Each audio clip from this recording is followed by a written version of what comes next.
Bienvenue sur DMG TV, les histoires mystiques. Tu es nouveau sur la page, n'oublie pas de t'abonner, de laisser un commentaire, de liker et de partager. Ici, on raconte uniquement les histoires mystiques, pas les histoires d'amour. Ici, c'est les histoires de sorcellerie. Félicitations pour le tournage du court-métrage. Merci. On a déjà commencé à tourner. Donc, bientôt, ça arrive. C'est une dinguerie. Bonsoir, adorable. Comment tu vas? Ça va et toi? En fait, je viens raconter une histoire que j'avais écoutée à l'époque dans une radio. Ça remonte vraiment à 18 ans. Ça s'était passé à Bafoussam parce qu'à l'époque, j'habitais Tcham. Donc, je fréquentais là. Et puis, un matin, il y avait une émission qui passait à l'époque. Et c'est justement dans cette émission que l'histoire a été racontée. Ça s'appelait La langue de vipère. En fait, c'est une jeune dame qui aménage dans une nouvelle cité avec sa petite fille de 5 ans. En fait, qu'elle arrive dans la cité commune, elle a une autre voisine qui est là. Et sa petite fille était le genre d'enfant qui pleurait beaucoup, qui est toujours sur les pas de sa mère et tout. À un moment donné, la maman se sentait un peu... En fait, elle n'arrivait pas à travailler parce que l'enfant était tout le temps derrière elle. Un jour, sa voisine lui a dit, une voisine qu'elle a aussi rencontrée là comme ça, qui lui a dit moi ma fille pleurait toujours comme ça et finalement j'ai trouvé une solution à ça. Et la maman de l'enfant qui lui demande comment tu as fait. Je vois comme dans les mini-cités, il y a souvent les toilettes communes là. Déjà à l'indigène, il y a le trou.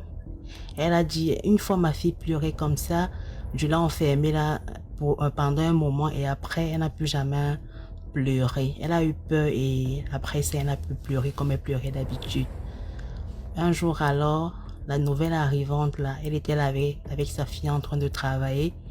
Et comme son enfant dérangeait tellement, elle a donc décidé d'appliquer ce que la voisine lui avait conseillé. Elle a donc enfermé son enfant dans les toilettes. L'enfant a pleuré, elle était là, travaillait, elle ne se gênait même pas. À un moment donné, l'enfant a commencé à dire « Maman Junju, viens ouvrir ». Elle ne s'est pas gênée. Elle a continué à faire ce qu'elle faisait. À un moment donné, qu'elle s'est rendue compte que l'enfant ne pleurait plus, elle a dit sûrement l'enfant a tiré les sons, elle va aller ouvrir les toilettes. Quand elle va ouvrir les toilettes, elle voit d'abord un gros serpent qui est en train de retourner dans le trou. Et à ce moment, elle commence à crier, elle crie. En fait, toute la mini-cité est sortie, on demande c'est quoi. Elle pointait seulement les toilettes. Comme on est entré dans les toilettes, le serpent est en train de retourner. Il y a quand même un voisin qui a pris une latte, il a latté, il a tapé le serpent de manière très brutale. Il a recraché le bébé. Et bizarrement, quand la maman de l'enfant pleurait à la cour, elle s'est rendue compte que tout le voisinage était sorti, sauf la voisine qui lui avait donné ce conseil-là. Elle s'est levée au milieu de la foule en courant. Elle est partie au fait, dans la maison de cette dame-là. Et puis, elle a trouvé ses 2 enfants assis. Elle a demandé, où est votre mère? Où est votre mère? Les enfants ont dit, notre mère est dans la chambre en train de dormir. Elle a commencé à crier, il faut sortir d'ici. Sors d'ici, tu vas me donner mon enfant et tout. Personne, au fait, la dame était dans la chambre, elle ne réagissait pas et tout. Et comme la foule avait vu la dame courir vers cette maison-là, ils se sont aussi déplacés vers là. C'est comme ça qu'on a cassé la porte de la dame. Et puis on a retrouvé la dame couchée dans le lit. Comme elle était retournée, elle s'était transformée en serpent pour envaler l'enfant. Dans son lit, elle était complètement inerte. Elle ne bougeait plus. Au fait, elle était là comme un mollusque en fait. C'est comme ça que on a appelé la police et tout. En fait, c'est la police qui avait sauvé cette dame-là. Et l'enfant est décédé. Parce que comme le serpent avait déjà avalé l'enfant. Quand on a tapé, il a recraché. L'enfant était décédé. Donc voilà comment la jeune dame a perdu son enfant et tout. Donc ce que je peux donner comme morale de l'histoire, c'est toujours faire attention aux conseils que certains donnent ici dehors parce que il y a des sorciers partout. Ils sont très rusés. Donc voilà. Merci. Merci beaucoup pour l'histoire adorable. Dans les commentaires. D'accord. Bonsoir, Nono. Comment tu vas? Ça va, merci. Alors, bonne Saint-Valentin. Voilà, parce que l'histoire que je vais raconter, c'est une histoire d'amour, mais un peu bizarre. C'est mystique, non? Bien sûr. Donc, l'histoire que je vais raconter, c'est l'histoire d'une amie à moi qui est très proche. Voilà. Donc, un jour sur les réseaux sociaux, elle a eu le commentaire d'un gars qui a commenté la photo d'une manière assez bizarre. Donc, au lieu de dire comme les autres gars, je t'aime ou tu es belle et tout, le gars a dit jolie la robe.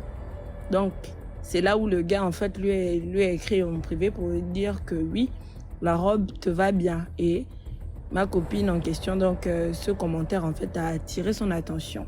Et c'est comme ça qu'elle a commencé à engager une conversation avec le gars. Et ensuite, le gars a donné son WhatsApp, ils ont basculé sur WhatsApp. Et à sa grande surprise, le gars avait une voix magnifique. Voilà, donc c'est à partir de là, en fait, qu'ils ont commencé à s'appeler, ils ont commencé à s'écrire et tout. Et c'est de là que tout est parti. Après, le gars a demandé, en fait, à la rencontrer. Ils se sont rencontrés.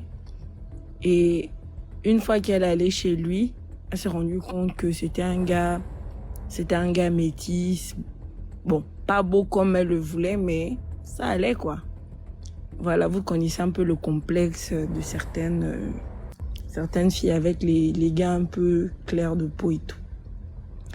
Et donc, ils ont commencé à se fréquenter, mais bizarrement, elle avait ressenti en fait une peur. Le gars était hyper sympathique et tout, mais en fait, en elle, elle sentait comme s'il y avait quelque chose qui n'était pas normal. Donc, elle avait la chair de poule et tout. Mais malgré ça, elle venait toujours et tout. Donc, le gars a commencé à entamer une relation avec elle. Ils ont commencé à être en couple. Mais à chaque fois qu'elle voulait aller chez le gars, elle avait toujours la chair de poule. En fait, elle avait toujours une peur là. De telle sorte, en fait, qu'elle m'écrivait toujours un message pour dire « Ah, si je ne reviens pas, voilà toutes les coordonnées. » Elle me donnait toutes les coordonnées, genre de la maison. Donc, elle avait même filmé la maison du gars. En fait, quelqu'un en qui on sent qu'elle n'a aucune confiance. Mais pourquoi tu pars? Elle ne faisait que partir. Bon, elle disait que, voilà, qu'elle aimait bien. Donc, elle partait toujours. Donc, voilà comment, un jour, après avoir fini ce qu'ils étaient en train de faire, il y avait une grosse pluie. C'est là où le gars lui dit, en fait, que je vais arrêter la pluie. Mais c'était une pluie, vraiment, une pluie tellement forte qu'elle ne pouvait pas être arrêtée, en fait, d'un coup. Donc, elle se disait que le gars blaguait et tout. Et c'est comme ça que le gars a commencé à faire un décompte. 5, 4, 3, 2, 1. Et la pluie s'est arrêtée. Elle a eu peur. Elle dit, oh, comment il a fait ça? Mais après, bon, elle a banalisé. Elle s'est dit, bon, c'est peut-être quelque chose de normal et tout. Donc, elle est rentrée chez elle. Et c'est comme ça que, après, le gars lui a fait, en fait, des confidences en disant qu'il a un peu des petits pouvoirs surnaturels parce que la façon dont il est venu au monde n'était pas une façon, en fait, normale. Parce que sa mère avait fait des recherches, en fait, sur son père, donc le père du monsieur. Et elle s'est rendue compte, en fait, que l'homme avec qui elle a fait cet enfant, donc qui est lui, est décédé depuis plusieurs années. Et donc, c'est impossible, en fait, qu'elle l'ait rencontré. Quand l'homme l'a orienté, en fait, par rapport à sa maison, elle a dit, oui, j'ai un fils avec ce monsieur. On a dit, non, c'est pas possible. Il est mort 20 ans. Il y a 20 ans. Vous ne pouvez pas le rencontrer et avoir un enfant de lui. Et c'est comme ça que lui, on a dit, il est un enfant assez spécial parce que c'est l'enfant d'un revenant. Mais il dit bien qu'il a donc des petits pouvoirs et tout. Donc, ma copine, elle était toujours amoureuse, donc elle continuait toujours à fréquenter le gars en se disant que le gars voulait juste la baratiner ou bien voilà. Donc, elle a continué à sortir avec lui. Et maintenant, un jour, le gars, en fait, lui donne encore un rendez-vous pour dire, bon, viens, j'ai besoin de te voir. Sauf que la veille, ma copine fait un rêve où elle voit qu'elle est allongée sur une table, vêtue de blanc, et le gars, il est vêtu de rouge, avec un gros couteau. Donc, c'est-à-dire qu'au moment où le gars veut la poignarder, c'est au moment où le gars l'appelle. pour lui dire que viens, j'ai envie de te voir. Donc c'est là où, pour le coup, elle prend peur. Et une voix intérieure lui dit que ma petite, si tu pars, là, quelque chose va t'arriver. Et c'est là où elle a paniqué et puis elle est restée à la maison. Mais le gars disait non, je veux vraiment te voir, ma chérie et tout. C'est là où elle a dit au gars non, je ne peux pas. Il dit non, mais pourquoi? Je veux te voir aujourd'hui et tout et tout. Elle a dit niet, je ne peux pas venir. Donc, la journée est passée et le gars était vraiment furieux contre elle. Et 2 jours plus tard, on a découvert en fait que le gars en fait avait eu une promotion. Il était chargé de mission du président de la République en ce temps-là. C'est là où elle a dit, mais mon Dieu, si j'étais partie, je ne sais pas ce qui s'est passé parce que il a été nommé il y a 2 jours. Donc ça veut dire que ce que moi j'ai vu dans mon rêve là, peut-être c'est vrai. Et tout. J'ai dit, ah, si tu as des doutes, il vaut mieux que tu te sépares du gars parce que tu peux pas aller à chaque fois chez quelqu'un dont au fond de toi tu as peur. Et elle m'a aussi précisé que le gars avait l'habitude de lui faire quelques petits tours de magie comme ça. Mais voilà, elle ne prêtait pas trop attention parce qu'elle était aveuglée par l'amour. Donc, elle a mis un terme à la relation. Et le gars, en fait, a toujours cherché à la voir. Sauf qu'elle ne voulait plus le voir. Et donc, il commençait maintenant à l'attaquer spirituellement. Ça veut dire qu'elle faisait des rêves où le gars la poursuivait. Elle faisait des rêves où le gars la poursuivait. Elle a fait peut-être 1 mois en train de délirer comme ça. C'est maintenant, lorsqu'on l'a amenée à l'église, qu'on a dit non, il faut couper les liens. Elle est rentrée dans un vrai travail spirituel que elle a été libérée de tout ça. Parce que le gars, en fait, il voulait la sacrifier. Donc, c'est ça. Et quelques temps après, quand elle a fini son travail spirituel, le gars lui a fait un texto pour dire « Ah, tu m'as échappé ». Donc, c'est vraiment une histoire terrible. Donc, c'est pour dire que faites attention à vos fréquentations. Si vous sentez au fond de vous que la personne avec qui vous êtes n'est pas bien, malgré le signe, sortez de là. Ne restez pas dedans. Merci. Pour l'histoire. Merci. Comme elle a dit, si vous sentez que la personne avec qui vous êtes n'est pas claire, sortez. Si vous voulez insistez, alors on va voir. On aura seulement des histoires sur DMG TV après. Bonsoir. Bonsoir, comment tu vas, chef? Je vais bien et toi? Très bien, merci. Bonne fête de Saint-Valentin à tous. Bon, excusez un peu ma timidité, c'est ma première fois de monter sur le live. Je vais raconter une histoire assez courte, mais qui est un peu en lien avec l'histoire que la femme a racontée tout à l'heure par rapport à sa fille qu'elle a laissée dans les toilettes. En fait, c'est par rapport aux conseils de certaines personnes qui nous attendent en retour, on va dire. Je vais intituler l'histoire Le chasseur et sa grand-mère. C'est une histoire qui m'a été racontée par un de mes oncles qui faisait aussi la chasse. Ils ont vécu ça certainement il y a des années. Ça s'est passé au Gabon. Donc, il me racontait comme ça que il y avait un chasseur dans son village qui était vraiment très reconnu. Il était assez bon dans sa chasse qu'il faisait et tout. Et il avait sa grand-mère. Donc, sa grand-mère qui était, on va dire, une sorcière, comme on dit en Afrique, des gens qui font un peu la sorcellerie et tout, qui sortent en vampire et tout ça. Donc, une fois, alors qu'il s'apprêtait à partir pour une partie de chasse, donc dans la nuit, sa grand-mère va lui demander avec combien de saguets tu vas faire ta chasse. Donc, les saguets, c'est des espèces de lances là, je sais pas comment ils s'y prennent et tout. Donc, il va tiquer quand même, parce que, bon, un chasseur, c'est quelqu'un qui a quand même un instinct assez pointu. Donc, il va dire à sa grand-mère que moi, je vais à la chasse avec 4 saguets, alors qu'il allait avec 5.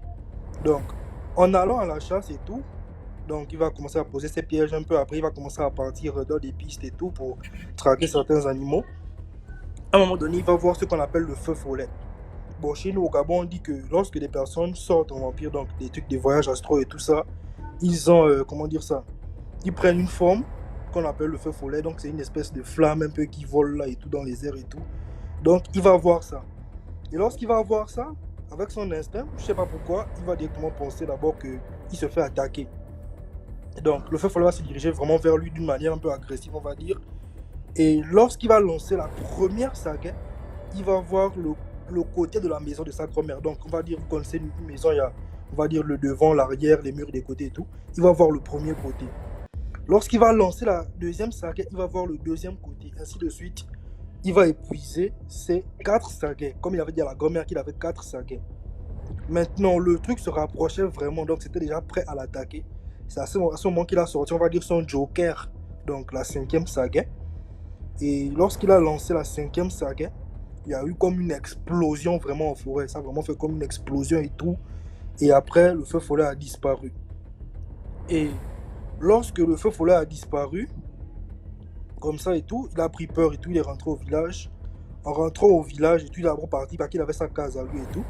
Mais le matin, il a entendu des pleurs dans le village, lorsqu'il se lamentait. On lui a appris que sa grand-mère était décédée. Donc, c'est un peu comme moral on peut donner que parfois, souvent, les conseils que certaines personnes nous donnent, bon, ça, c'était pas forcément des conseils, mais même des questions que certaines personnes nous posent, c'est parfois, on va dire, en prie à ceux qu'ils ont comme intention. Il y a des gens, ils vont venir vous demander, exemple, je sais pas, des choses. Bon, il y a aussi une autre histoire comme ça, juste une toute petite parenthèse. Dans mon église, un jour, le pasteur nous avait raconté qu'il y a une vieille femme de l'église qui lui a demandé s'il mangeait le manioc. Et il a répondu, oui, je mange le manioc. Et en répondant juste ça, il a fait un rêve où la femme est venue donner, la même femme en question est venue donner du manioc. Et quand il a avalé, il a commencé à s'étouffer. Et même dans le physique, il a commencé à s'étouffer. Il avait vraiment fait un malaise, vraiment, qu'il avait amené au bord de... Bon, heureusement que ça s'est pas mal terminé pour lui. Donc c'est un peu pour mettre en garde par rapport à certaines questions que certaines personnes peuvent nous poser. Tout n'est pas simple, il faut avoir ce petit instinct-là de souvent se dire que, parfois, il ne faut pas donner totalement les détails de ce qu'on fait en fait, être un peu prudent. Et c'était un peu ça mon intervention. Donc je vous remercie. Merci beaucoup, Kunta. Kunta du Gabon, 241, Okay. merci beaucoup. Bonne Saint-Valentin à vous. Merci à toi.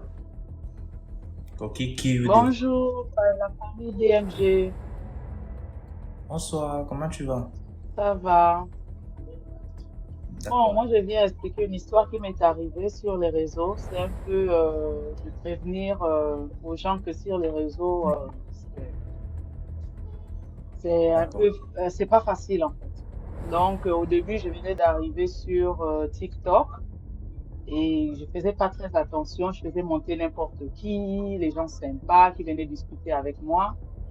Et parfois, je changeais de numéro, même des gens qui étaient en Afrique que je connaissais pas. Oh, ben oui, mais tu es gentil, tout et tout, on échange de numéro, oui. Et un jour, je tombe sur un Togolais. Il faisait de la couture et puis moi, je voulais l'aider. Voilà. Je lui ai dit, bon, comme tu fais de la couture, moi, je veux bien faire ta publicité. Donc, ce qu'on va faire, c'est que je vais t'envoyer une somme d'argent, tu vas payer le bail et tu vas me faire une robe. Et à travers cette robe, c'était vraiment un modèle vraiment Kinda que j'avais demandé. Et j'ai dit, si tu me confectionnes cette robe, je vais faire de la pub et à travers moi, les gens commanderont des vêtements avec toi. On s'est entendu comme ça. J'ai envoyé l'argent pour qu'il paye tout. Tout ça, c'était parce que je voulais l'aider, il me paraissait sympathique et puis il m'expliquait un peu que sa vie n'était pas facile, tout et tout. Donc, dès que je l'envoie l'argent comme ça, on continue à parler au téléphone. On parle au téléphone comme rien n'était. Moi, je pensais que c'est un frère africain qui est dans les problèmes. Voilà, moi, je suis en bang, moi, je peux l'aider. Pourquoi pas?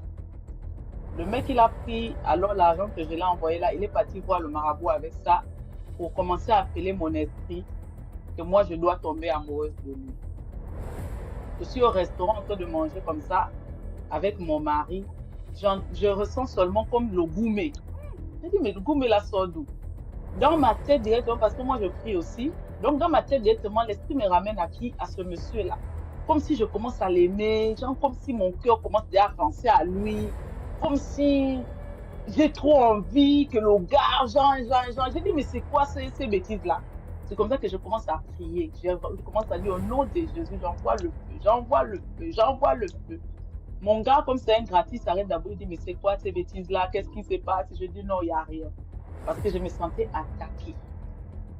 Donc, dès qu'on a fini, encore on est en train de marcher comme ça, pareil, je m'arrête en pleine route, je dis non, non, non, non, non, non, non. C'est comme si on était en train d'appeler mon nom quelque part. Je sentais le cœur qui battait, la chamade, le genre d'amour que si tu n'es pas spirituel, tu peux tomber naze de quelqu'un que tu ne connais même pas. Je commençais à ressentir encore la même chose. Je me suis arrêtée là, où je commençais à prier, envoyer le feu, envoyer le feu, envoyer le feu. Je suis rentrée à la maison, j'ai pris mon téléphone. J'ai dit au monsieur là, ah mon frère, moi j'ai voulu t'aider. Toi tu pars m'envoyer le goût, mais est-ce que moi il t'a dit que moi je pas avec les blacks? Moi je pars pas avec les blacks. Moi je suis venue vers toi, tu m'as expliqué ton problème. Donc moi je me suis dit, tu es un frère africain que je peux rendre service. Maintenant toi tu vas chez le marabout, aller appeler mon oncle, moi je dois tomber fan de toi. Le gars a commencé à demander pardon. Pardonne-moi ma soeur, je ne sais pas ce qui m'a appris. Je ne sais pas pourquoi j'ai fait ça. J'ai dit, mais regarde comment tu as gâté une relation qui pouvait même t'aider. Moi, je suis en Ben, toi, tu es en Afrique. Je pourrais même t'envoyer même l'argent si tu as des difficultés pour dire, bon, mon frère, j'ai des petits problèmes là, aide-moi. Même 50 000 sommes, je pourrais te donner. Maintenant, si tu m'as fait comme ça, là, moi, tu penses que moi, je ne peux plus te faire confiance. Donc, on va arrêter comme ça. Garde l'argent que je t'ai envoyé, garde le pan, garde tout.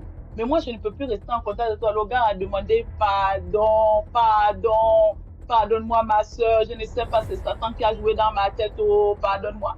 J'ai dit non, il ne peut plus te pardonner, je l'ai bloqué. Donc, c'est pour dire que dans les réseaux sociaux, là, il faut faire très, très, très attention. Les réseaux sociaux ne sont pas, en tout cas, ce n'est pas le jeu. Il y a plusieurs personnes là sur les réseaux sociaux qui font des trucs terribles. Et donc, quand tu n'es pas spirituellement éveillé, tu peux te retrouver dans un engrenage que toi-même, tu ne connais même pas. Donc, c'était ça pour l'histoire. Merci beaucoup, DMG. Et bonne soirée à vous. Une très bonne histoire, Lumière. Merci. Merci beaucoup pour l'histoire. Oui, là, ça va. Là, ça va. D'accord. Bon, c'est une toute petite histoire que j'ai vécue, on va dire, il y a peut-être 7 ans. Je revenais de l'hôpital général. Donc, c'était un lundi. Et les lundis, le plus souvent, le grand marché chez nous à Libreville, là, la gare routière est fermée. Donc, je montais par là et j'avais rendez-vous avec une amie. On devait se retrouver après l'hôpital. Donc, je lui ai fait déjà signe que je suis en train de monter. Je suis à la gare routière et tout. Mais comme on sait tous, le lundi, la marchandise est moins chère au marché. Comme c'est un jour fermé, donc il n'y a pas de marché. Mais quand tu passes par là, les choses que tu trouvais à 5 000, tu peux trouver ça à 1000 francs, 500. Donc, c'est un jour où tout le monde peut aller acheter ce qu'il veut. Voilà. Donc, le temps d'attendre la copine et tout, je rentre dans le marché. Voilà, je croise les messieurs. Je dis bonjour, bonjour, ce sont des vendeurs et tout. Bonjour, bonjour, oui, vous vendez quoi? Il y a un monsieur qui m'arrête. Oui, bonjour ma soeur, comment tu vas? Tu cherches quoi? Je dis non, je regarde un peu partout là s'il y a les habits. Oui ma soeur, je t'apprécie, tu es jolie et tout. Je dis oui, merci. Le monsieur me parle, il ne me touche pas. Je dis non, je suis en train de partir. Il dit non ma soeur, s'il te plaît, ne marche pas. Ne va pas vite s'il te plaît. Ma soeur, j'ai un petit problème. Je dis le problème c'est quoi? Il me dit non, pardon, je peux te donner tout ce que tu veux là où je suis là. Je peux te donner tout ce que tu veux. Je dis, tu peux me donner, il y a quel problème? Il y a quoi? Il me dit non, ma soeur, touche seulement. Touche seulement, je te donne 40 000. Je dis, je touche quoi? Il me dit non, touche seulement, tu veux combien? Je peux te donner tout ce que tu veux. Je dis, mon frère, s'il te plaît, si on t'envoie, pardon, tonton. Pas dire à la personne qui t'a envoyé là que tu ne m'as pas trouvé. Moi, je suis venue ici, j'ai quelqu'un qui m'attend là devant. Il y a un autre qui s'emmène. Mais non, ma soeur, écoute ce qu'il te dit, ne te dit pas de faire quelque chose de mal. Tu dis seulement ce que tu veux. Il te donne l'argent là tout de suite. Le monsieur a fait sortir les billets. Un lundi, il n'y a pas beaucoup de gens au marché. Et je suis à l'intérieur du marché, là au niveau des box.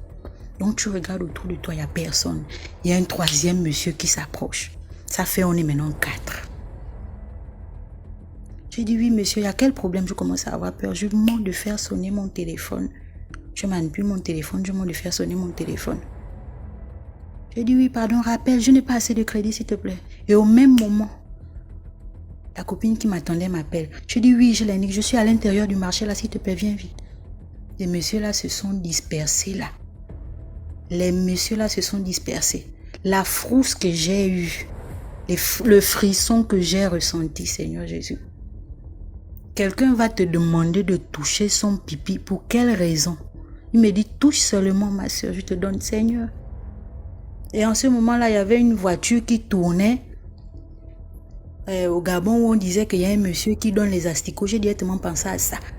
Et, Seigneur Jésus, pardon, je suis allée retrouver ma copine. La tremblote, on n'a même plus rien fait. Je dis que pardon, viens pour notre action. On part où? Pardon. Mais dit, c'est comment dire que c'est que j'ai vécu là-bas. Il te raconte ça une bonne fois à la maison. On n'est plus allé où on devait aller. C'était ça mon histoire. Bonne soirée. J'ai encore une autre, je reviens. Bien, je continue. Bon, vas-y, raconte encore une histoire. D'accord. Là, je raconte l'histoire de mon arrière-grand-mère. Donc, à l'époque, on pouvait épouser les enfants à partir de 9 ans, 10 ans et tout. Voilà. Donc, mon arrière-grand-mère est allée au foyer à 9 ans. Elle se faisait élever par sa rivale qu'elle appelait maman et tout, maman. La rivale l'a élevée, elle a eu les menstrues, la rivale lui a montré comment on fait, tout. Et elle a eu son premier enfant à 14 ans. Mais le papa là, c'était un grand, pas un féticheur, il ne faisait pas les mauvaises choses. Mais c'était un grand ganga. Mais il aimait les femmes. Et pourtant, il avait déjà 2 femmes. Mais il aimait les femmes. Donc, il est dans un village où il sait que, entre eux là, c'est la sorcellerie. Il y a des villages où tu pars même, on a mis, on appelle ça comment? On a tapé le diable dans le sexe de la femme, excusez-moi. Chaque homme a tapé le diable dans le sexe de sa femme. Mais le sorcier, lui, dit qu'il est plus sorcier que le sorcier. Donc, mon arrière-grand-père là, il allait sortir avec la femme d'autrui. Quand il a sorti avec la femme d'autrui, il est mort. Mais ce n'était pas la mort que c'est seulement le sorcier là qui l'a tué, hein. Le mari de la femme, non. Hein. C'est une bande de sorciers. Une bande, donc tout le monde le détestait, si on peut dire ça comme ça. Voilà, lui, il est décédé, non. Donc tous ceux qui ont vu, tous ceux qui ont mangé, tous ceux qui ont entendu, quand il y a eu le complot de sa mort, lui-même quand on l'a enterré là, le lendemain il a commencé, il est venu chez un. Aujourd'hui là, tu dors dans les toilettes. La personne qui a rêvé de ça, le lendemain, elle va passer toute la journée, toute la nuit dans les toilettes. Et puis avant de rentrer, elle dit bien que c'est le monsieur qui est venu me dire dans la nuit qu'aujourd'hui je dois dormir dans les toilettes. Mais si tu ne fais pas ça toute la journée, tu ne peux rien faire d'autre. Et l'autre, on lui a dit que toute la journée tu vas manger des caca. Et c'est là où on découvrait maintenant tous ceux qui ont participé à la mort de mon arrière-grand-père. C'était ça mon histoire. Merci beaucoup. Ouais, merci. Dans les commentaires. Dans les commentaires. Bonsoir. Bonsoir Céline. Alors moi j'ai une histoire un peu particulière à raconter. Je vivais au Burkina Faso. Enfin je suis burkinabé, je vivais là-bas avec une de mes cousines et ma tante. Et ma tante en question, enfin elle est décédée. Elle était une sorte de prêtresse. Elle avait chez nous on dit des génies. Enfin, les gens venaient consulter chez elle et tout. Et j'avais une cousine, on vivait ensemble chez ma tante. Et avant qu'elle ne décède, il y a un monsieur qui venait à chaque fois chez ma tante pour faire des consultations, je peux le dire. Et elle a mis ces deux là en contact, genre un mariage arrangé. Et ce monsieur, il a accepté, et la fille aussi a accepté, mais bien avant ça, il avait une autre femme. Mais il avait laissé sa femme, ils étaient plus ensemble. Et après, ma tante, elle est décédée. Les deux se sont mis ensemble, ils ont fait le mariage, c'était des musulmans. Et ma tante, elle est décédée. Et après sa mort, ma cousine est tombée malade. Elle est tombée malade, son pied s'est mis à gonfler. Et on l'a mis à l'hôpital. Ça n'allait pas. J'ai envie de pleurer. Ça n'allait pas. Et on l'a amené voir une sorte de marabout, un truc comme ça. Et le monsieur a dit que la femme, elle a été... on lui a lancé un sort. Donc son pied a pourri, c'est devenu bien gros. On lui a lancé un sort. Mais le tas est déjà grave. Lui, il ne sait pas ce qu'il va faire. Il ne sait pas parce que le sort qu'on lui a lancé là, que c'est quelqu'un qui l'en veut. Que sûrement, il y a quelqu'un qui l'en veut. On lui a demandé si elle a fait du mal à quelqu'un ou un truc comme ça. Elle a dit non. Maintenant, on lui a demandé si dans son entourage, il y a quelqu'un qui l'en veut. Maintenant, le monsieur, son mari, a pensé directement à son ancienne épouse. Puisque la fille en question, elle a dit un jour, elle a lavé le drap. Tu sais, elle a fait lessive et puis elle a étalé. Et à son arrivée, elle a remarqué que le drap parmi ces draps-là, le bout était coupé. Mais elle n'a rien compris. Elle s'est dit, sûrement, ce sont les enfants. Un jour, ils ont coupé ça.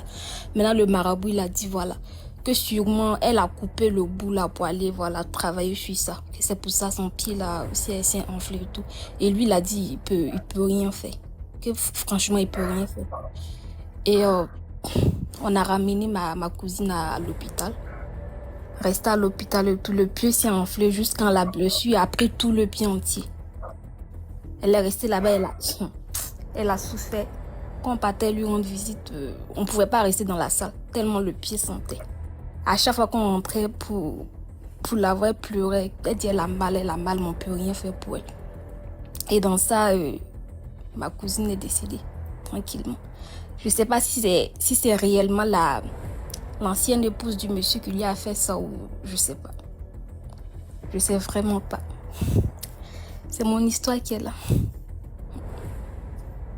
Mes condoléances, Céline. Merci beaucoup. Merci pour l'histoire. Je t'en prie. Bonsoir. Bonsoir. Comment tu vas? Je vais bien, et toi? Regarde l'autre. Ariane dit, j'ai pas encore eu peur, s'il vous plaît. C'est le jour de l'amour. Le bâti te mettre en couple, tu l'as les directs de sorcellerie, que je n'ai pas encore eu peur. Regarde mon quelqu'un. Il n'a pas encore eu peur. Ok, il faut faire peur à Ariane, pardon. Je suis là. Vraiment, tout d'abord, je voudrais te féliciter pour le concept. Ça édifie vraiment beaucoup. Merci. T'inquiète pas, j'ai beaucoup d'histoires. Ça va te faire peur. En fait, mon histoire, c'est une histoire qui s'est passée récemment. C'était en janvier, début d'année là. Ça s'est passé dans un village au Cameroun, dans l'école. C'est même une histoire qui a été même médiatisée, je pense. Il y a eu beaucoup de voice, même à une radio. Bon, je connais pas vraiment le nom de la radio, mais c'est passé là-bas. Je peux intituler l'histoire le livre magique ou le livre de sorcellerie, quelque chose comme ça. En fait, dans l'école de ma mère, elle est directrice d'école. Un jour, il y a eu un enfant, elle est directrice d'école primaire, bien sûr. Il y a eu un enfant au cours moins de CM2 qui est arrivé à l'école le matin et puis c'était un lundi et on devait faire la réunion comme on le fait chaque lundi. Et puis quand les enseignants sont sortis pour aller faire la réunion, arrivé, quand ils étaient en train de faire la réunion, le petit garçon, c'était un garçon qui était au cours moins de, il a regroupé 5 de ses camarades, les 5 premiers de la classe. Il les a regroupés. Il était en train de lire, il a ouvert un livre et apparemment dans le livre là il y avait des pages, donc il y avait des incantations, c'était en fait un livre de sorcellerie.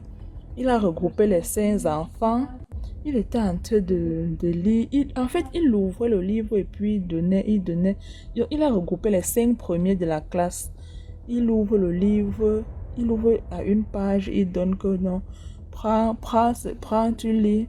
Et puis, à un moment, je ne sais pas ce qui a pris l'enseignant. Il est rentré, il est passé devant la classe, par la fenêtre, il y a certains élèves regroupés quelque part en train de lire un livre, en fait de feuilleter quelque chose, et ça a attiré son attention. Quand il entre, il vient, bon, ils étaient regroupés, il vient, il ne fait pas de bruit, il vient et puis il comprend certaines choses, certaines incantations. En fait, les enfants venaient de commencer. Il comprend ce qu'ils sont en train de lire, mais il dit que ça, c'est pas un manuel scolaire. Je ne reconnais pas ce manuel-là. Et puis là, il interpelle directement que, mais qu'est-ce que vous êtes en train de lire comme ça là? Le petit garçon là il veut cacher le livre et tout et tout. Il dit que donne, veux-tu le livre? Enlève le livre, tu me donnes. Il veut cacher et tout. Il dit que donne le livre. Il a pris le livre, il est allé au bureau de la directrice, il dit que bon voici. Il a d'abord demandé à l'élève que mais c'est quoi comme ça là? Il dit que non, c'est un livre, à l'intérieur il y a... Pardon? Quelqu'un parle derrière toi là. C'est la télé. Oh non, désolé.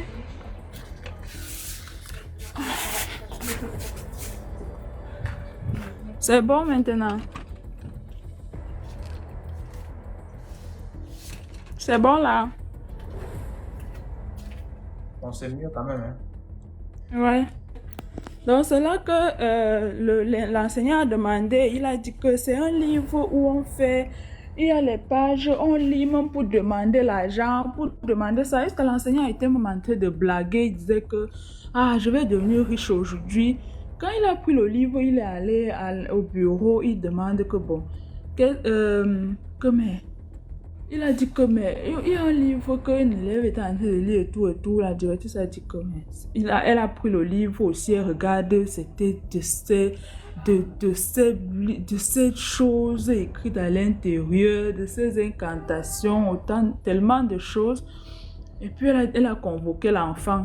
Que mais c'est quel genre de livre comme ça là? Qui t'a donné ça? Tu as pris ça où?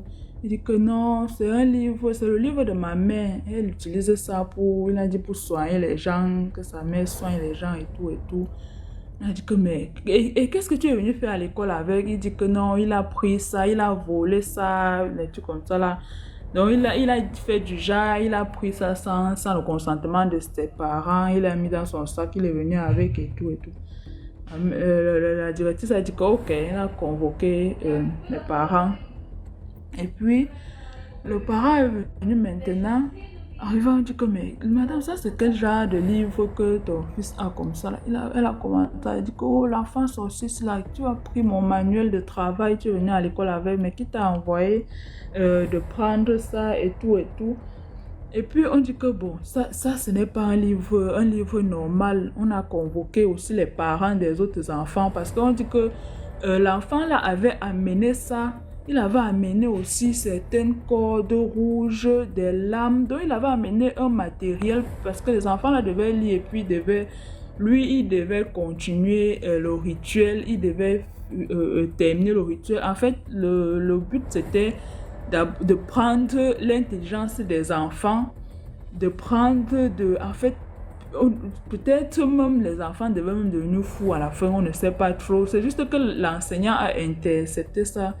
Il n'avait pas encore vraiment fini le rituel. C'est là qu'on a pris la mère, on a dit que bon, on a aussi convoqué les parents des autres élèves, ils sont venus et tout, on l'a mis au milieu, on a dit que ok, il faut nous dire vraiment à quoi c'est le livre. Elle dit que non, elle soigne les gens, elle donne les chances aux gens et tout.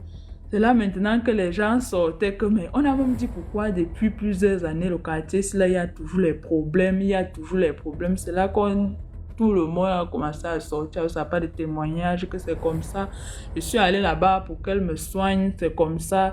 J'ai perdu mon enfant est devenu ceci, c'est alors là. Donc c'était en fait le jour là comme ça, là, elle s'est fait exposer. Comme ça, je veux dire par Dieu peut-être. Parce que Le livre là, en fait, c'est elle qui avait envoyé son enfant pour aller à l'école, et puis faire lire les enfants là, parce qu'elle ouvrait telle page, elle disait à tel enfant de lire ça, et puis il devait continuer à faire les incantations, et rentrer à la maison avec, quand il devait finir, il devait rentrer à la maison avec sa mère, devait finir le rituel, et puis prendre les chances des enfants et tout. Donc c'est là que on a convoqué, on a pris le livre, on a multiplié le livre, donné au chef de quartier que si quelque chose arrive encore à un enfant ici au quartier, on a donné ça même jusqu'à l'inspection, on a donné un peu partout, et puis on lui a dit que si les enfants là ont quelque chose, on a donné même à la gendarmerie, que si les enfants là ont quelque chose, c'est toi qu'on vient arrêter et tout. Donc c'était un peu ça. On peut dire que vraiment, on dit à nos enfants de faire attention. Si ton camarade vient et te donne un livre de lire et tout, il faut vraiment sensibiliser nos enfants, parce que c'est vraiment partout. On ne sait pas ce qui devait arriver à ces enfants-là, et puis on ne sait pas ce qu'il a déjà fait à d'autres enfants. Donc c'est vraiment... D'accord. Merci beaucoup pour l'histoire, Sheila. C'est très long, c'est vraiment long, c'est juste que je n'ai pas voulu prendre, il y a vraiment les détails, bon, je n'ai pas tout dit. D'accord. Ok, bye. Bye. Comme l'histoire, ce qui donne veux dire quoi? Ce qui nous concerne dans l'histoire, c'est que, alors si vous devez savoir que vos enfants ne sont pas en sécurité à l'école, et que plein d'enfants arrivent là-bas pour faire leur travail. C'est pourquoi il est important de toujours conseiller ses enfants à la maison, sensibiliser-les. Quand ils arrivent à l'école, donnez-leur la ligne de conduite. Moi, j'ai vu plein de parents dire aux enfants, quand tu arrives là-bas, ton crayon se perd, vole pour les autres. Oui. Que mieux tu rentres avec 10 crayons. Si ce que tu manques ton crayon, je vais te fouetter. Et quand l'enfant arrive à l'école, il vole. C'est pour dire que il y a d'autres parents qui n'encouragent pas les enfants à voler, mais qui va prendre telle chose pour faire telle chose. C'est comme ça. Donc, ce genre va me ramener deux crayons de tes deux camarades. Quand l'enfant vient avec à la maison, le parent part travailler, il dit ok, va remettre. Le lendemain, tu vois ton camarade vient te remettre ton crayon. Tiens, c'est ton crayon, tu as perdu ça hier, non? Toi aussi, tu prends naïvement ok, tu as perdu ça hier, tu commences à utiliser. Donc, c'est autant de choses. Parlez à vos enfants. Tout ce qu'on dit ici là, si vos enfants sont toujours naïfs, on va toujours les prendre. Parlez à vos enfants. Bonsoir. Bonsoir DMG, bonsoir tout le monde. DMG, on est champion d'Afrique, hein. Tu nous as pas félicité. Hein. On va respirer au Cameroun. On va respirer. La belle famille. Ah, on dit la meilleure canne de tous les temps. Ah. J'ai deux histoires à raconter. Il y a une histoire, bon, les deux se ressemblent un peu, mais il y a une qui parle des rêves, et puis il y a l'une qui est le témoignage d'une dame qui a découvert la source de sa souffrance. Donc je parle de quoi en premier? Je vais revenir pour la deuxième. Ok. Parle de la deuxième. D'accord. C'est l'histoire d'une jeune dame, je vais l'appeler Mélène. Mélène, elle est en France depuis longtemps, très longtemps. Elle a même fait ses études ici et tout. Donc, elle a fait banque et assurance. Donc, logiquement, avec tous ces diplômes-là, voilà, elle devait normalement avoir un bon boulot plus facilement. Sauf que Mélène, dès qu'elle trouve un boulot, si elle a trop fait, c'est 1 mois. Et pour rien comme ça, elle peut arriver au matin et puis on lui dit, bon, on vous donne d'abord mise à pied. Et puis après, ça se transforme en licenciement. Et c'est comme ça. Elle a, même quand elle s'engage dans une relation, c'est pareil. Tout se solde par des échecs. Mais elle a quand même pu avoir la chance d'avoir 2 enfants. Donc, lorsqu'elle est arrivée en France, elle était dans une petite maison. Et quand elle a eu ses enfants maintenant, elle a tout fait pour déménager 0. Elle écrit même, il y a des gens, vous savez, ceux qui aiment papier, ils aiment beaucoup écrire. Elle écrit aux autorités, aux maires, jusqu'au président de la République pour qu'on puisse la faire déménager 0. Sa vie est vraiment en déliquescence. Donc, quand c'est comme ça, là, en général, quand tout va bien, on ne prie pas. C'est quand ça ne va pas qu'on commence à prier. Donc, elle est rentrée dans l'église, on appelle les célestes. Les célestes, eux, c'est des gens qui sont vraiment dans la prière. Donc, elle, pratiquement 4 à 5 jours dans la semaine, elle est dans la prière. Elle fait la prière, mais rien ne bouge. C'est que des embellis de courte durée. Elle a même fait un voyage, plusieurs voyages au pays, hein, pour qu'on puisse faire, comment on appelle ça, quand on vous emmène, par exemple, on amène souvent les gens au bord de la mer, on creuse le trou et puis on les ensevelit. Et après, on les déterre pour dire, par exemple, tu laisses ton ancienne vie derrière toi pour une renaissance. Elle a tout fait. 0. Donc, c'est ainsi que la paroisse qu'elle fréquentait depuis pratiquement 15 ans, elle a fait la connaissance d'une maman là-bas qui la suit régulièrement. Donc, un jour, la maman l'appelle. La maman lui dit, ah, je viens chez toi. Et la femme, la dame, elle arrive, elle est garée en bas. Elle appelle Mélène et puis Mélène... Au début, ne voulait vraiment pas réellement que la dame vienne. Mais bon, la maman a tellement insisté que Mélène, elle est venue. Finalement, Mélène l'a trouvée dans sa voiture au parking. Et la maman lui dit, ah, j'ai fait la connaissance d'un homme de Dieu. Voilà. Je suis déjà partie le voir et voici l'huile d'onction qu'il m'a donnée. Elle lui a remis quelques éléments. Donc, voilà comment tu vas utiliser. Déjà, il faut bénir ta maison avec ça. Et tu vas voir... dans un premier temps, quand tu vas finir de faire, tu vas remarquer au niveau de tes rêves et tout, ce qui va se passer. Parce qu'il faut savoir que Dieu parle audiblement, visuellement ou dans les rêves. Donc, la femme, Mélène, elle a laissé sa maman d'église là. Elle est montée chez elle. Elle a suivi les instructions de la maman, c'est-à-dire asperger toute la maison. C'est-à-dire du sol au plafond et du WC en passant par la cuisine, les salons, les chambres, tout. Elle a tout aspergé. Donc elle a fini, elle était là. Et puis, à un moment donné, elle éprouve le besoin de sortir, aller faire les courses. Au moment où elle descend, aller faire les courses, elle croise sa tante en bas. Sa tante est venue chez elle, mais ça dit sans la prévenir. Sauf que, quand elle croise la tante en bas, la tante est couchée au sol. Elle ne peut pas parler. Elle demande, mais ta tante est venue faire quoi ici? La tante ne peut pas parler. Elle est là, elle gémit, elle gêne seulement. La tante ne fait que gêne. Donc, du coup, Mélène, elle appelle son fils. Et son fils aide elle et son fils son fils et elle portent la tante pour la faire monter par les escaliers. Heureusement qu'ils sont qu'au premier étage. Donc, elle arrive dans la maison. La tante se couche dans le canapé. Elle ne comprend pas. Elle ne sait pas ce qui se passe. Parce qu'elle se dit que sa tante est en train de faire peut-être une crise d'AVC. Mais la femme dit non. Elle ne fait que gêne. Non. Donc la dame est restée couchée pendant pratiquement 20 minutes. Et puis elle se lève. Quand elle s'est levée, dès qu'elle a mis les pieds au sol, elle est retombée. Elle a commencé à traîner. Elle tourne sur elle-même. La tante ne comprend pas. La tante tourne sur elle-même. C'est bien cool. La tante lui dit, dans la maison de Mélène, regarde cet endroit-là. Regarde là-bas. Il y a un truc là-bas. Il faut pas. Mélène regarde, elle dit, mais je ne vois rien. Sa tante dit, non, regarde bien. Regarde bien. Il y a quelque chose là-bas. Là. Elle dit, je vois rien. Elle dit, bon. Au final, qu'est-ce qu'elle fait? Elle fait le geste de prendre quelque chose dans le coin que la tante indique. Après, elle lui indique un autre coin. Après, elle lui indique un autre coin. Après, elle indique un autre coin. C'est au fur et à mesure maintenant qu'elle va commencer à comprendre que elle se rappelle de ce que la dame lui avait dit, sa maman d'église lui avait dit un tout petit peu, quelques heures auparavant. C'est là qu'elle s'est rencontrée. En fait, c'est l'huile dont elle a pu asperger sa maison là. C'est ce qui a fait tomber la dame depuis le bas de chez elle. Et à un moment donné, la dame dit, bon, je veux boire de l'eau. Donc, elle fait signe à sa fille ça va prendre de l'eau. Elle a mis un peu d'huile d'onction. Qu'elle a donné à la dame, mais là, c'était la catastrophe. La femme a commencé à ramper. Qu'est-ce que tu me fais? Tu veux me défier? C'est là, maintenant, elle a compris finalement que cette tante-là, c'est elle qui était... C'est vrai qu'elle soupçonnait.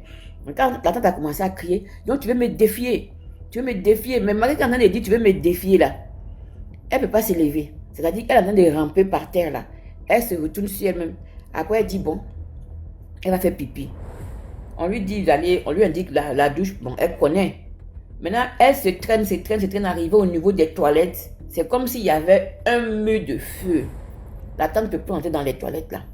Elle tombe carrément. elle commence à baver et ses yeux commencent à sortir des orbites.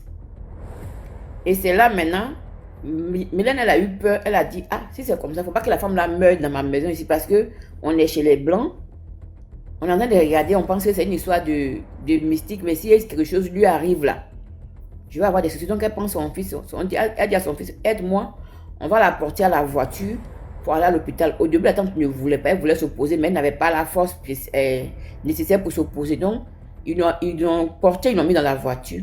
Mais au fur et à mesure que la voiture maintenant s'éloignait de la maison, la dame retrouvait les forces. Non, laissez-moi, je vais descendre là. Mélanie dit non, ils l'ont emmené à l'hôpital. Arrivé à l'hôpital là-bas, ils ont dû lui porter une camisole de force pour pouvoir interner la dame. En fait, pour dire quoi? La tante de Mélanie, qui l'a élevée depuis qu'elle est petite, c'est celle-là qui est sa sorcière. Et c'est l'huile d'onction là.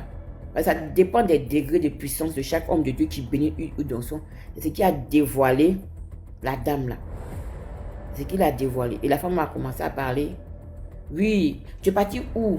Tu es allé voir qui? Tu es parti voir quelqu'un pour me défier. Tu ne sais pas que je suis assis sur ta vie depuis là. Celui-là, tu l'as trouvé où? Parce que depuis, tu pries depuis longtemps. Je fais ce que je veux dans ta vie. Mais cette fois-ci, tu es quitté où? Et comme c'est chez les Blancs, ils l'ont interné. C'est pour dire quoi? Souvent, on prie, c'est une très bonne chose. Mais là où tu t'en vas prier, toi-même là où tu t'en vas prier, celui sur lequel, l'onction duquel tu t'en vas te mettre là, est-ce que celui qui est derrière toi, ça dit le démon qui est derrière toi ou bien le sorcier qui est derrière toi là, a le même degré d'onction? Donc c'est vrai.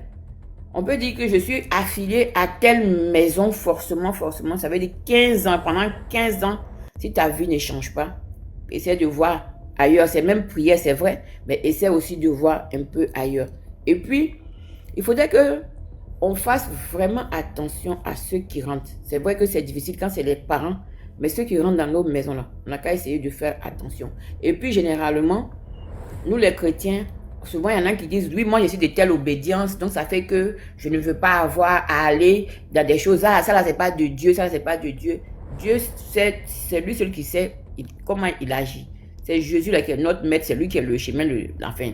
Voilà, c'est lui qui est notre porte-parole auprès de Dieu. Donc, dès qu'on dit Jésus, toi demande seulement à Dieu pour savoir, est-ce que là où je vais là, c'est vraiment Dieu qui est là-bas? Il va te répondre forcément et puis tu vas aller, au lieu de rester dans une certaine doctrine et puis on perd du temps, on n'arrive même pas à sortir des déboires dans lesquels nous sommes. Pendant 15 ans, elle était dans la même maison, alors que sa tante là qui avait accès à sa maison venait à chaque fois plomber la maison de telle sorte que tous les efforts qu'elle faisait pour avoir notre maison pour déménager, ça ne passait pas. Et il faut savoir, moi, pour l'avoir vécu moi-même, que souvent, quand tu es dans une maison piège comme ça, et puis tu tentes de te dire, oui, je vais déménager tel jour, mais je vais essayer de déménager. Il faut remarquer, quand tu prends la décision de déménager, tout va de mal en pire, tout va de travers. C'est là même, il faut s'armer de courage, il faut vraiment entrer dans la prière, dans les prières de combat, parce que souvent, le diable, là, il te met dans une maison dans laquelle il sait qu'il a tout. Il a mis toutes ses caméras, il a tous ses pieds, de sorte que tout ce que tu vas faire, tu vas échouer. Quand on est dans une maison, dès lors qu'on est dans une maison comme ça, et puis ça ne va pas là, même s'il faut fuir, il faut le faire pour quitter dans les griffes du diable en fait. Donc voilà, c'était ma première histoire. Je vais revenir tout à l'heure parce que je pense qu'il y a des gens qui attendent. Mais tu veux que je continue? On va reprendre une autre histoire. Ok, il n'y a pas de souci. D'accord. Bonsoir. Bonjour, MJ. Comment allez-vous? Bien. Ok. Bon, c'est la première fois que j'assiste à l'un de tes lives. Je regarde toujours les vidéos sur YouTube et ça me fait beaucoup plaisir. Ça me fait même chaud au cœur d'être là ce soir.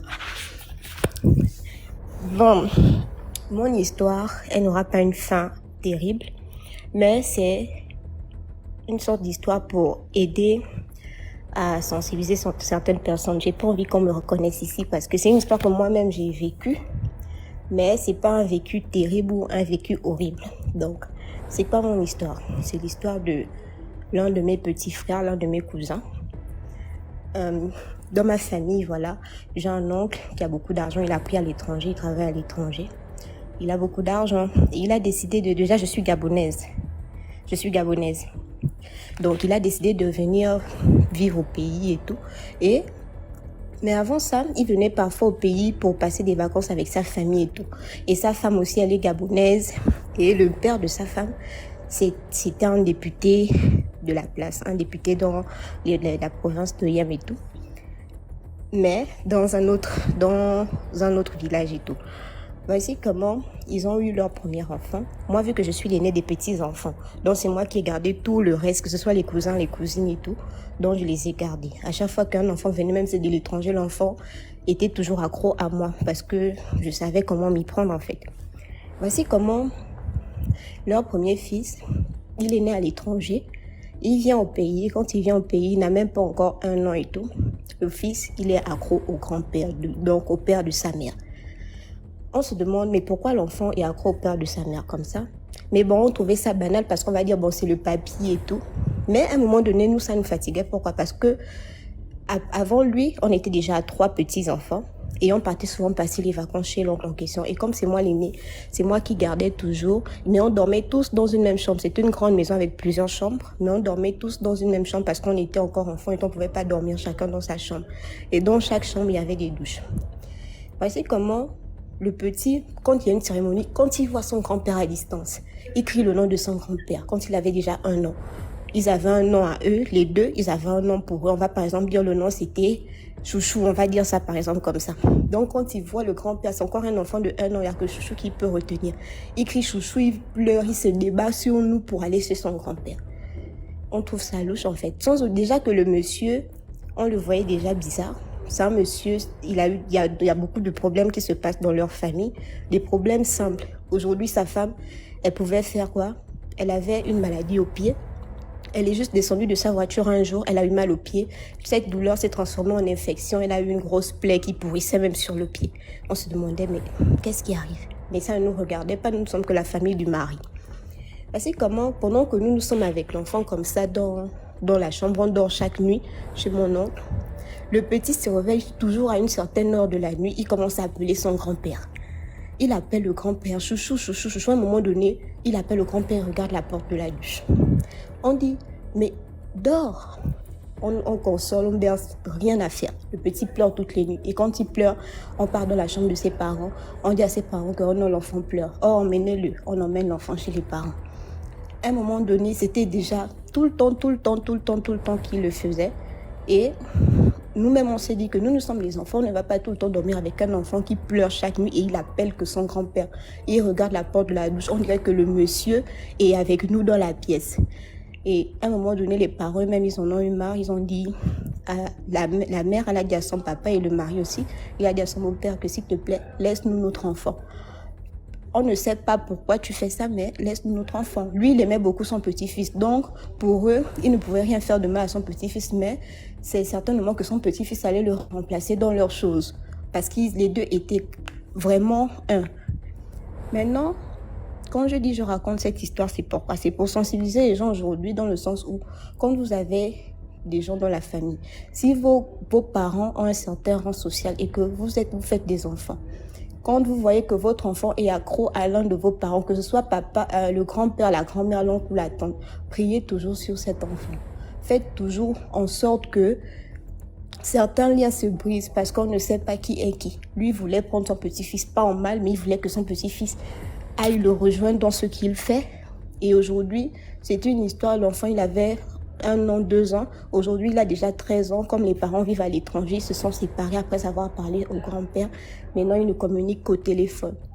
Donc, c'est un peu ça ma petite histoire. Et il faut prendre un peu en considération la sensibilisation parce que on va pas emmener notre enfant parce que le parent est riche ou bien le parent a l'argent, il peut s'occuper de l'enfant. On ne sait pas ce que lui peut faire à l'enfant, même à distance. Vous ne savez pas. Donc, il faut toujours prier. C'était ça mon histoire. Merci beaucoup pour l'histoire. Dans les commentaires. Ça me rappelle un peu l'histoire de la dame qui a épousé, c'était quoi? C'était un sénateur ou c'était... Je sais pas, c'était un procureur ou c'est qui. Et les gars ont eu un enfant, l'enfant était mongol. L'enfant était mongol, il y a eu quel problème même? Parce qu'il paraît l'enfant était le père Ça devait être le père de son mari qui était incarné à son enfant.